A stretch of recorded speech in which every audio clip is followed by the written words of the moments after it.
નમસ્કાર વિદ્યાર્થી મિત્રો, આજના વિડીયોની અંદર આપણે ધોરણ 5 વિષય પર્યાવરણનું તારીખ 8/4/2026ના રોજ લેવાયેલ દ્વિતીય પરીક્ષાનું ઓરિજિનલ પેપર બનાસકાંઠા જિલ્લાના પેપરનું સોલ્યુશન કરવાના છીએ. તો ખાસ મિત્રો વિડીયોને અંત સુધી જોજો. જે વિદ્યાર્થીઓને પેપર બાકી હોય એમના માટે પણ આ વિડીયો ખૂબ જ અગત્યનો છે, તો એ પણ આ વિડીયોને જરૂરથી જોજો. આવા ઉપયોગી વિડીયો માટે ચેનલને સબસ્ક્રાઈબ કરો અને બીજા મિત્રોને શેર કરજો. જો મિત્રો પહેલો પ્રશ્ન આપેલો છે, ચાંગપા લોકો તંબુ જેવા ઘરમાં રહે છે તેને શું કહેવામાં આવે છે? તો એમાં જવાબ ડી આવે, રેબો.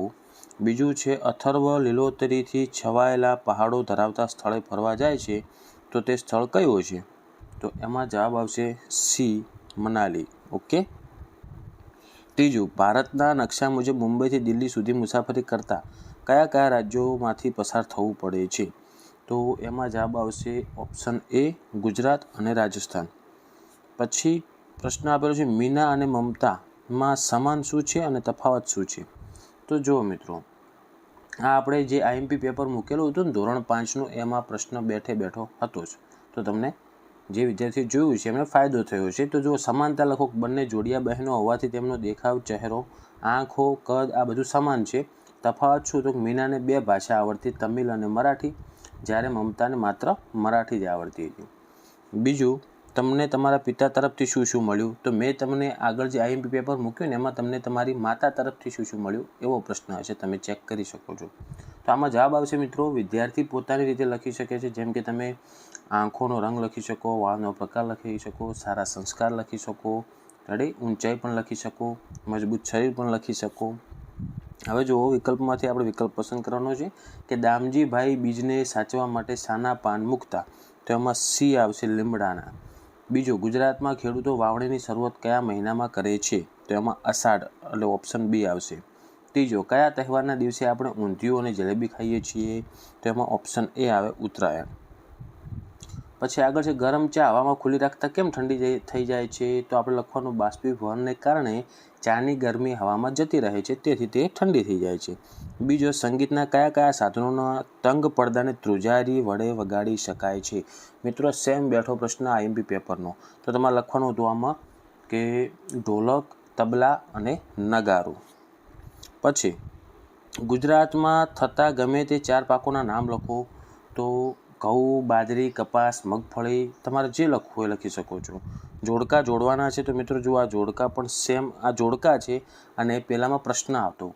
તો જુઓ, જોડકામાં આવશે મિત્રો અમૂલ ડેરી તો આણંદ આવશે, દૂધસાગર ડેરી તો મહેસાણા આવશે અને બનાસ ડેરી તો બનાસકાંઠામાં આવશે. પછી આપણે આગળ છે, પશ્મિના ઊન વિશે લખો. તો પશ્મિના ઊન પહાડી બકરીઓમાંથી મળે છે. આ ઊન ખૂબ જ ગરમ અને પાતળું હોય છે. એક પશ્મિના શાલ 6 સ્વેટર જેટલી ગરમી આપે છે અને તેને બનાવતા 250 કલાક લાગે છે. બીજો છે, તમે કેટલા પ્રકારના જુદા જુદા ઘર જોયા છે? તો તમારે એના ઉપરથી તમારા વિશે લખવાનું. તે કાશ્મીરના ઘર જોયેલા છે, ઘણા એના જે તમે જોયા ને બધા તમારે લખવાના હતા. પછી છઠ્ઠો પ્રશ્ન, ટૂંકમાં જવાબ આપવાનો કે તમને ગમતી રમત વિશે જણાવો. તમારા મુજબ તમને જે ગમતી હોય તમારે લખવાની હતી. ક્રિકેટ છે, પછી તેમાં 11 ખેલાડીઓ હોય છે એવું લખવાનું. ઓકે. બીજું છે, તમે તમારા વડીલો પાસેથી શું શીખો છો? તો વડીલો પાસેથી આપણે તમારે લખવાનું કે સારા સંસ્કાર મળે છે તથા રહેણી કહેણી વિશે શીખીએ છીએ, સારી ભાષા શીખવા મળે છે. ઓકે. પછી ત્રીજું, ધનુના પરિવારનો કાફલો દશેરા પછી ક્યાં અને શેમાં રહે છે? આ પણ બેઠો પ્રશ્ન આપણે આગળ જે પેપર મૂકીએ છીએ ને એમાંથી બેઠો પ્રશ્ન આવેલો છે. તો જુઓ, ધનુના પરિવારના શેરડીના ખેતરો અને કારખાનાઓ પાસે ઝૂંપડીઓમાં રહે છે. અને આગળ છે, દશેરા પછી ધનુનો પરિવાર કયા કયા કામ કરશે? તો દશેરા પછી ધનુનો પરિવાર શેરડી કાપશે, ખેતરમાં કામ કરશે વગેરે તમારે લખવાનું હતું. હવે 7મો, જેમાં પહેલું છે, ભૂકંપ કયા કારણે આવે છે? તો એમાં જવાબ આવશે ઓપ્શન બી, ધરતીના પેટાળમાં અચાનક હલનચલનથી. બીજો, ભૂકંપ વખતે આપણે શું કરવું જોઈએ? તો એમાં જવાબ આવશે સી, કે મકાનની બહાર ઊભા રહેવું જોઈએ. ત્રીજો, સફાઈ કામદારોને ગટરના ગંદા પાણીમાં જોઈને તમારા મનમાં સૌથી પહેલો વિચાર કયો આવે છે? તેમાં બી જવાબ લખી શકાય કે તેઓ ખૂબ જ અસુરક્ષિત અને જોખમી પરિસ્થિતિમાં કામ કરી રહ્યા છે. ચોથું, ગટરો અને રસ્તા ગંદા થવા માટે કોણ જવાબદાર છે? તેમાં જવાબ બી આવશે, કચરો ગમે ત્યાં ફેંકનાર 2 જવાબદાર નાગરિકો. પછી જો પૂર આવે ત્યારે શું કરવું જોઈએ? તો તમારે લખવાનું કે પૂર આવે ત્યારે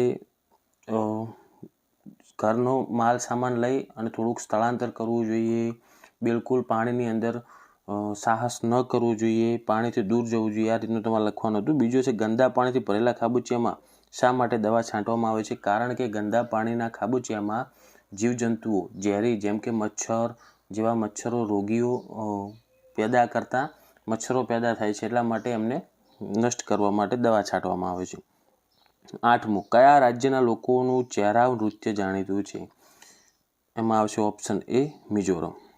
બીજું, ઝૂમ કૃષિમાં કેવા પ્રકારના ખાતરનો ઉપયોગ કરવામાં આવે છે?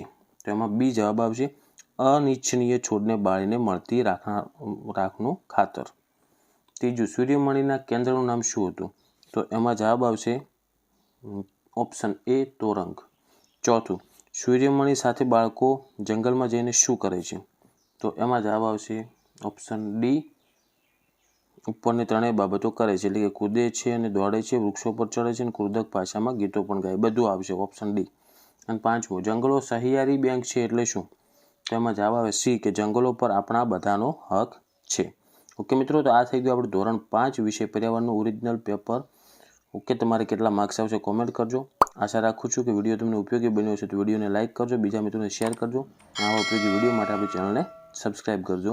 હવે મળીશું મિત્રો આપણે નેક્સ્ટ વિડીયોમાં. Thank you so much for watching my videos. Thank you so much.